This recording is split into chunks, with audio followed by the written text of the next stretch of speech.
नमस्कार साथियों। Class again सबकी कक्षा में आप सभी का स्वागत है। मेरा नाम है चंद्रलोक भारती और आज के इस वीडियो में हम लोग चर्चा करने जा रहे हैं एक ऐसे टॉपिक के ऊपर जो पूरी दुनिया ही बदल के रखने वाली है। टॉपिक है आज का हमारा एआई यानी कि आर्टिफिशियल इंटेलिजेंस। आज हम लोग इसके ऊपर क्यों चर्चा कर रहे हैं? चर्चा इसलिए कर रहे हैं क्योंकि एलॉन मस्क की कंपनी एक्स एआई ने अपने सबसे पावरफुल एआई मॉडल ग्रॉक 4 को दुनिया के सामने पेश किया है। ये एआई मॉडल वाकई बहुत ही लाजवाब है। आगे हम लोग इस वीडियो में इसके ऊपर अभी चर्चा करेंगे और इसको जान करके आप सभी लोगों को लगेगा कि ये सच में बहुत ही लाजवाब है। इन्होंने बहुत ही लाजवाब एआई डिज़ाइन पेश किया है, एआई मॉडल इन्होंने तैयार किया है। मस्क ने इसे दुनिया का सबसे स्मार्ट एआई मॉडल बताया है। उनका कहना है कि ग्रॉक 4 को इस तरह से डिज़ाइन किया गया है कि ये किसी भी सब्जेक्ट में पीएचडी लेवल की समझ रखता है। मतलब समझ रहे हैं आप लोग, पीएचडी लेवल की समझ रखना वाकई बहुत ही शानदार बात है। और इस तरह का मॉडल तैयार करना बहुत ही गज़ब है। मतलब इस तरह का मॉडल का उपयोग करके हम लोग क्या नहीं कर सकते हैं। इस वीडियो में इसके ऊपर भी हम लोग चर्चा करेंगे। वैसे ग्रोक को वीडियो जनरेशन के लिए भी ट्रेन किया जा रहा है। इस साल ग्रोक से बनाया गया दुनिया का पहला एआई जनरेटेड टीवी शो और अगले साल शायद पूरी एआई जनरेटेड फिल्म रिलीज हो जाएगी। वहीं मस्क का दावा है कि अगले साल तक ग्रोक नई टेक्नोलॉजी और शायद 2 साल में नई फिजिक्स की खोज कर सकता है।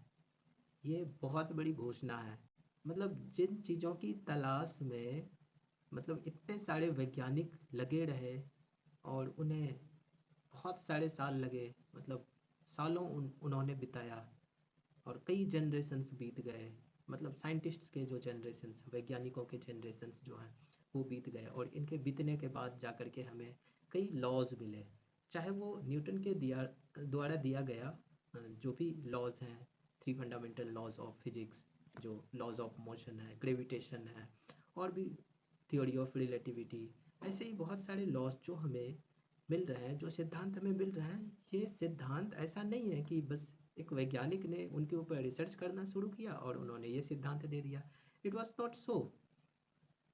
ये सिद्धांत यानी कि जो भी लॉज हैं, जो भी प्रिंसिपल्स हैं, इनको खोजने में, इनके जो मैथमेटिकल एक्सप्रेशंस हैं, इनको थ्योरीज हैं, वो फाइनल कंक्लूजन तक पहुंचने में वर्षों लगे हैं। और जिन चीज़ों को करने में वर्षों लगा है वो एआई मॉडल आने वाले समय में हो सकता है मिनटों में ये कर दे। हो सकता है ये कुछ ना कुछ प्रोबेबल सॉल्यूशन हमें प्रोवाइड करे। मतलब आप लोग समझ रहे हैं कि इंसान का ये समय तो बचाएगा ही। यानी कि जिन चीज़ों की खोज करने में हमें सैकड़ों वर्ष लग रहे थे, अब उन चीज़ों की खोज हम लोग शायद मिनटों में या घंटों में कर पाएंगे। और हम लोग आगे बस कंक्लूज़न के ऊपर बात करेंगे कि क्या ये संभव है, क्या ये संभव नहीं है। इन चीज़ों के ऊपर ही हम लोग बात करेंगे, इन चीज़ों के ऊपर हम लोग आगे बढ़ेंगे। यानी कि फाइनल कंक्लूडिंग स्टेप तक तो ले जाने का काम एआई मॉडल कर देगा और बाकी के जो आगे काम है हो सकता है वो इंसान करे। तो क्या आप सभी लोगों को ऐसा नहीं लग रहा है कि एआई मॉडल इंसान से ज़्यादा बुद्धिमान होते जा रहा है? वाकई यह बुद्धिमान तो है ही। हर एक सब्जेक्ट में, हर एक विषय में पीएचडी लेवल का समझ रखना और इस तरीके से बात करना। अगर आप लोग ग्रॉक को यूज़ किए होंगे तो देख के ऐसा लगता होगा कि ये बिल्कुल हमारी भाषाओं में ही बात करने की कोशिश करता है। मैंने तो इसको यूज़ किया है और अगर आप लोग भी यूज़ करके इनको देखें तो ऐसा लगेगा कि ये जैसी भाषा में हम लोग बात करते हैं वो वैसी भाषा में ही जवाब देने की कोशिश करता है। मीन्स दैट कि ये इतने ज़्यादा ट्रेंड हो गए हैं कि ये अ, उस भाषा की समझ रखते हैं और उनके कैरेक्टर्स इनके लैंग्वेज में दिखाई देता है। मतलब इस लेवल तक ग्रॉक को तैयार किया जा रहा है। सिर्फ ग्रॉक ही नहीं, बाकी दूसरे एआई मॉडल्स जो हैं उनको भी शायद तैयार किया जा रहा है इसी लाइन पे, ताकि उनको फ्यूचरिस्टिक बनाया जाए। फ्यूचर में मतलब और भी कई मॉडल्स के ऊपर तैयारी करी जा रही है, रिसर्च किए जा रहे हैं, एआई को ट्रेन किया जा रहा है। एलॉन मस्क का कहना है कि एआई की क्षमताओं को परखने के लिए अब पारंपरिक टेस्ट सवाल जैसे गणित हुआ, लॉजिक हुआ या एकेडमिक बेंचमार्क्स पर्याप्त नहीं रह गए हैं। ग्रोक 4 इतना स्मार्ट हो गया है कि ये सवाल आसानी से हल कर लेता है, चाहे कोई भी सवाल हो। ये बहुत ही आसानी से एकदम कुछ ही सेकंड में ये हल करके दे देता है। तो ये काफ़ी ज़्यादा ट्रेंड हो गया है। मतलब इन्हें इतना सिखाया जा रहा है कि एक मतलब हम इस पृथ्वी के ऊपर जो सबसे बुद्धिमान ब्रेन है, सबसे इंटेलिजेंट व्यक्ति है, उनको अगर हम लोग सामने रख दें और एक एआई को हम लोग रख दें, तो शायद वो बुद्धिमान व्यक्ति एआई के सामने ना टिक पाए। मतलब कि अब एआई की असली परीक्षा वास्तविक दुनिया से ही होगी, जहाँ ये कुछ ठोस बनाए जैसे कार, रॉकेट, दवा, और साबित करे कि वो काम कर सकता है। और जरा आप लोग सोच के देखो कि अगर ये इंसानों की जगह काम करने लगा तो फिर इंसान जॉब कहाँ करेंगे? तो फिर नौकरियां तो सच में शायद भविष्य में ऐसा लग रहा है कि खतरे में है, और रोजगार कम होने वाला है। यानी कि जो पारंपरिक तरीके से रोजगार करी जा रही थी वो कम होने वाला है। वहीं दूसरे तरफ रोजगार एआई के सेक्टर में बढ़ने वाला है। ये मैं नहीं कह रहा हूँ, ये डेटा कह रहा है, ये रिसर्च करा गया था, और वो रिसर्च जो है उनके आधार पे ये डेटा है कि एआई के फील्ड में ये हमारा जो रोज़गार है वो बढ़ने वाला है, जॉब्स बढ़ने वाला है। वहीं जो पारंपरिक क्षेत्र हैं उसमें हमारा रोज़गार कम होने वाला है। तो एक तरफ ये रोज़गार को कम करेगा, यानी कि हम लोग ऐसे भी देख सकते हैं कि जहाँ हाई स्किल की ज़रूरत होगी वहाँ हो सकता है कि एआई का इस्तेमाल करा जाए, क्योंकि अभी हम लोग देख रहे हैं कि कई कंपनीज़ के द्वारा ये अनाउंस किया गया है कि वो एआई बेस्ड कोडिंग करने के लिए जो होते हैं एआई वगैरह सब, तो उनका भी वो डेवलपमेंट कर रहा है गेमिंग बनाने के लिए। मतलब कोडिंग, सॉफ्टवेयर डेवलपमेंट वगैरह वगैरह इस तरह की चीज़ें, मतलब कोडिंग मॉडल्स के ऊपर काम किया जा रहा है, और भी मल्टीमीडिया मॉडल्स के ऊपर काम किया जा रहा है, वीडियो जनरेशन्स के ऊपर काम किया जा रहा है। मतलब अगर आप लोग सोच के देखो कि अगर कोडिंग मॉडल्स सफल होता है तो फिर जो कोडर हैं, जो सॉफ्टवेयर इंजीनियर्स हैं, व्हाट विल दे डू? क्या करेंगे वो? तो खास करके जो एवरेज सॉफ्टवेयर इंजीनियर हैं शायद उनके जॉब खतरे में हो जाए, खतरे में चले जाए। या फिर जो जो वीडियो जनरेशन्स के ऊपर काम चल रहा है एआई के थ्रू, और अगर वीडियो जनरेशन्स एआई करने लगे तो फिर क्या होगा? फिर तो वीडियो एडिटिंग और भी बाकी सारी चीज़ों के लिए जो लोगों की ज़रूरत होती है, फिर तो उसके लिए वहाँ मतलब उनके जॉब खतरे में आ जाएंगे। तो इस तरह की चीज़ें हमें आने वाले समय में देखने को मिल सकता है। मतलब जो एआई मॉडल्स को तैयार किया जा रहा है उनको इस हिसाब से तैयार किया जा रहा है कि ये फ्यूचरिस्टिक हो। फ्यूचर में मान लेते हैं कि ग्रोक 4 एक रॉकेट डिज़ाइन करना चाहता है, यानी कोई भी एक एआई मॉडल है वो कोई रॉकेट डिज़ाइन करना चाहता है। अगर वो रॉकेट लॉन्च होकर ऑर्बिट तक पहुंच जाता है तो इसमें एआई पास हो जाएगा, और अगर नहीं कर पाता है तो इसमें एआई फेल हो जाएगा। तो एआई को इस लेवल पे ट्रेन किया जा रहा है। एलोन मस्क का यही कहना है कि उनकी कंपनी जो ग्रोक 4 को तैयार कर रही है, एआई मॉडल्स को जो तैयार कर रही है, इस लेवल पे जाकर के काम कर रही है। मतलब रॉकेट को डिज़ाइन करना, उनको लॉन्च करना, ऑर्बिट में पहुंचाना, और फिर अगर ये कर लेती हैं तो ये पास हो गया, अगर नहीं कर पाती हैं तो फेल हो गया। मतलब जो जनरल एकेडमिक सवाल हैं इनसे अब ये बिल्कुल, मतलब जो पारंपरिक सवाल हुआ करता था इनसे बिल्कुल अब ये अलग हो गया है।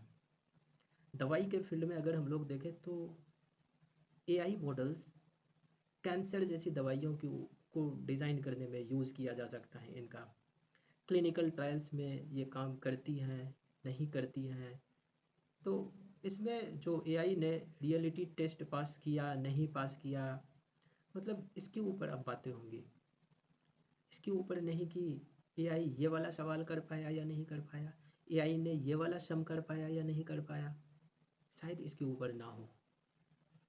तो एआई का टेस्ट इस लेवल पे, यानी कि कंपटीशन देखो, एआई में भी कंपटीशन अब आ गया है कि कौन सबसे पहले ये कर पाएगा। तो एलोन मस्क की कंपनी जो है उन्होंने ये अनाउंस किया है कि ये इन सभी चीज़ों के ऊपर काम कर रही हैं। अब जैसे अगर कार की ही डिज़ाइन अगर हमें बनानी है तो कार की डिज़ाइन करने में एआई कितना सफल हो पाता है, सड़क पर ये चलने लायक होता है, नहीं होता है, कस्टमर्स को ये कितना पसंद आएगा, नहीं आएगा। मतलब कि जो डेटा एनालिसिस का काम है वो भी एआई ही करेगा। डिज़ाइंस लोगों को पसंद आए नहीं आए, किस तरह की डिज़ाइंस लोगों को पसंद आएगा, किस तरह के डिज़ाइंस लोगों को पसंद नहीं आ रहे हैं, किस जगह में किस तरह के लोग रहते हैं और उनकी पसंद क्या है, इन सभी चीज़ों का डेटा, ये सारे डेटाज एआई के पास रहेगा। और based on that data AI models तैयार करेगी। एआई कार्स को तैयार करेगी, कार्स के डिज़ाइन को बनाएगी, या फिर कोई भी डिवाइसेस हो सकती है उनको बनाएगी, कोई भी इंस्ट्रूमेंट हो सकती हैं उनको बनाएगी। और इस लेवल पे जाकर के कंपटीशन हो सकता है। मतलब ये करने के लिए एआई को ट्रेन किया जा रहा है।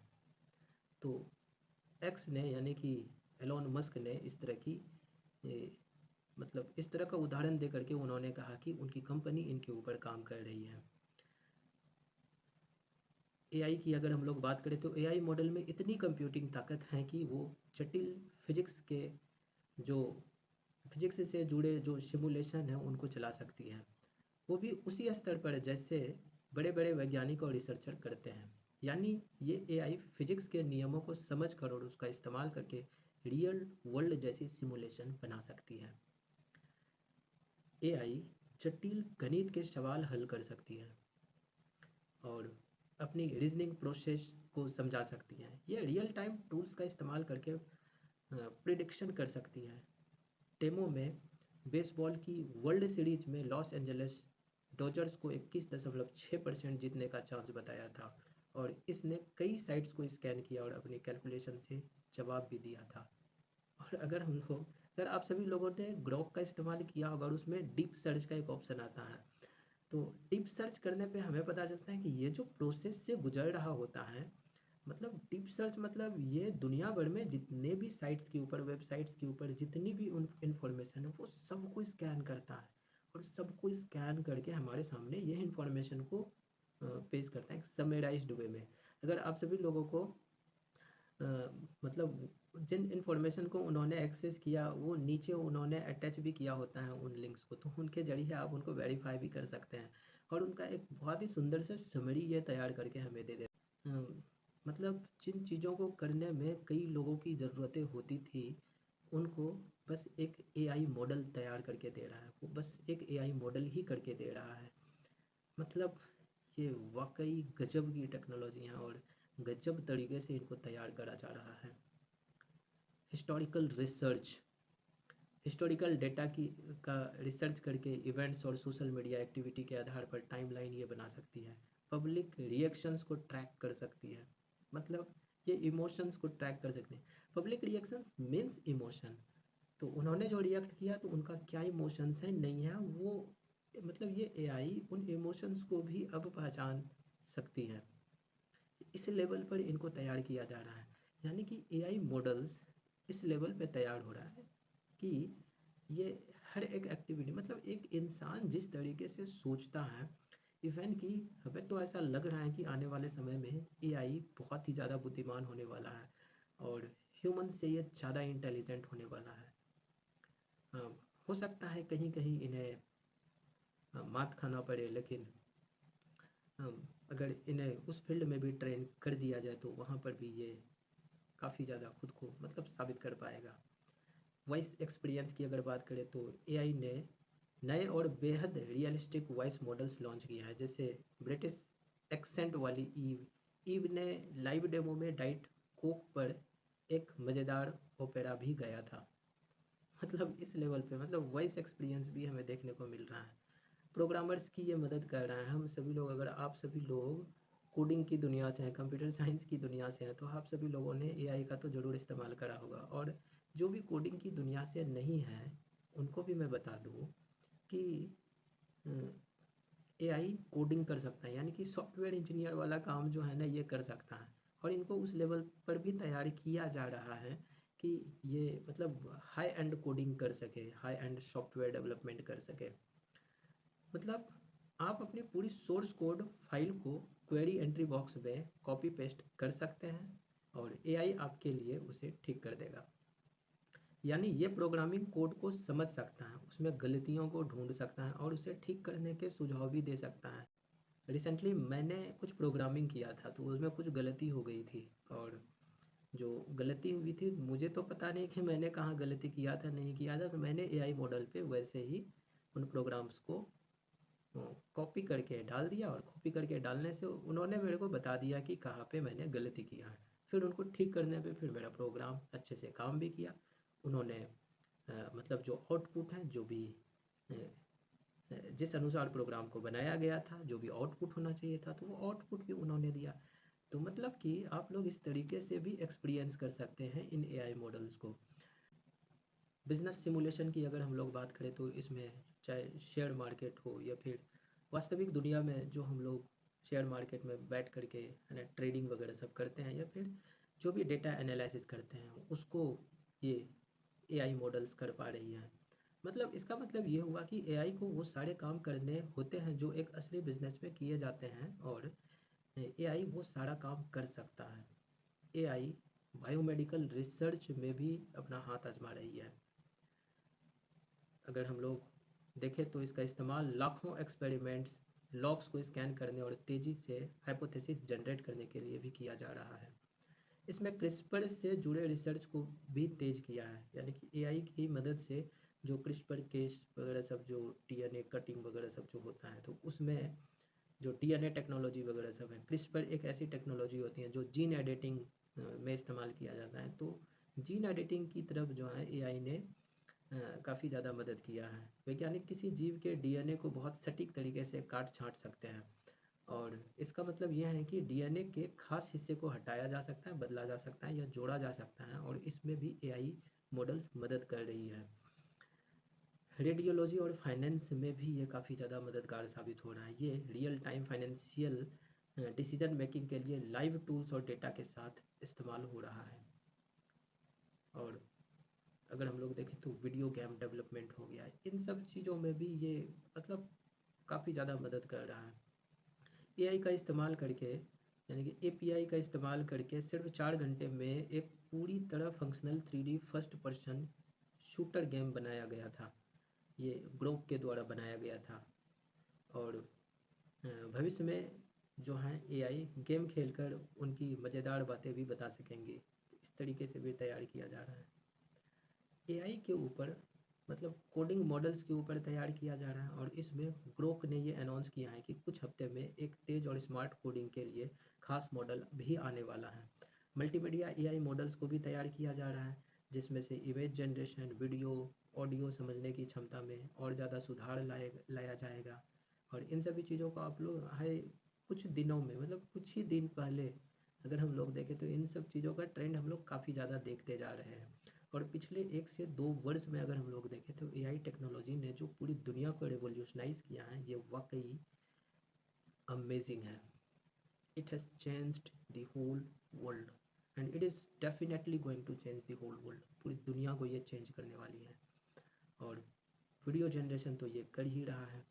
होल वर्ल्ड हम लोग जिस प्रकार से, अगर अम, आप सभी लोगों को अगर याद होगा, अगर याद नहीं होगा क्योंकि यहाँ बहुत सारे बच्चे होंगे और जो बुज़ुर्ग होंगे या फिर 35-40 वर्ष जिनका उम्र हो रहा होगा, उन सभी लोगों ने ये एक्सपीरियंस किया होगा। जो बच्चे, उन लोगों ने शायद एक्सपीरियंस नहीं किया होगा कि जब मोबाइल फ़ोन नहीं था तब दुनिया कैसी थी, और जब कंप्यूटर आया, कंप्यूटर के आने के बाद धीरे धीरे इन्होंने पूरी दुनिया को रिवॉल्यूशनाइज किया, पूरी दुनिया को इन्होंने ग्लोबलाइज्ड कर दिया। अब हमें पता ही नहीं चलता है कि कौन लंदन में बैठा है, कौन न्यूयॉर्क में है, और कौन कौन दिल्ली में बैठा है। किसी को पता ही नहीं चलता है। मतलब कि हम सभी लोग बहुत ज़्यादा दूर नहीं हैं, एक दूसरे से हमेशा कनेक्टेड रहते हैं, और कनेक्टेड रह करके एक दूसरे से हम लोग बातचीत करते हैं। कभी दूर जैसा फील नहीं होता है, दूर होते हुए भी फील नहीं होता है। तो इस तरीके से ये कंप्यूटर आने के बाद दुनिया चेंज हुई। उसके बाद इंटरनेट जब आया, इंटरनेट के आने के बाद दी वर्ल्ड बिकम मतलब मोर, जो डिस्टेंस के टर्म्स में या कनेक्टिविटी के टर्म्स में और ज़्यादा ये कनेक्ट हो गया। और जब हर घर तक, हर एक व्यक्ति तक जब ये इंटरनेट पहुंच गया, तो फिर एआई की एंट्री हुई। और एआई की जो एंट्री हुई, तो आप सभी लोग एआई की मदद से बहुत सारी चीज़ें देख रहे होंगे। जब आप सभी लोग यूट्यूब के ऊपर, इंस्टाग्राम के ऊपर, या फिर कोई भी सोशल मीडिया साइट्स के ऊपर वीडियोस को देखते हैं, तो उसमें बहुत सारे ऐसे वीडियोस हमारे सामने आते हैं जो एआई जनरेटेड होते हैं। मतलब एआई सिर्फ इमेज जनरेशन, वीडियो जनरेशन ही नहीं कर रहा। एआई एक वैज्ञानिक का भी काम कर रहा है, रिसर्च करने का काम कर रहा है, ये बिजनेस एनालिटिक्स का काम कर रहा है, ये डिज़ाइन इंजीनियर का काम कर रहा है, ये एक आर्किटेक्चर का काम कर रहा है। मतलब ये हर वो काम कर रहा है जो एक इंसान पहले किया करता था। तो साथियों, लिखिएगा आप लोग अपनी राय कमेंट बॉक्स में। मैं बिल्कुल जानना चाहता हूँ कि एआई के ऊपर आप सभी का राय क्या है। मिलते हैं हम लोग अगली वीडियो में एक ऐसे ही